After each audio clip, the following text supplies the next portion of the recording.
इरिट star TV के मुअज़्ज़िज़ नाज़रीन अस्सलाम वालेकुम।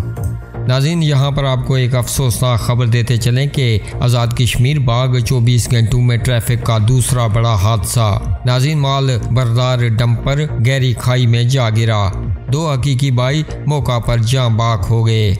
रेस्क्यू ऑपरेशन मुकम्मल।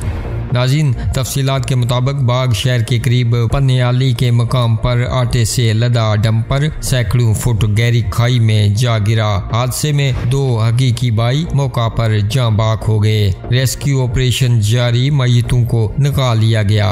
गुज़िश्ता 24 घंटों में बाग शहर में 2 मुख्तलिफ हादसों में ख्वातीन समेत 5 अफराद जाँ बाक हो चुके हैं। नाज़रीन, इस अफसोसनाक खबर के हवाले से आप अपनी राय का इजहार नीचे कमेंट बॉक्स में जरूर कीजिएगा और मरने वालों के लिए दुआएं माफ़रत कीजिएगा। मज़ीद खबरों और अपडेट्स के लिए हमारे इस चैनल को सब्सक्राइब कीजिएगा।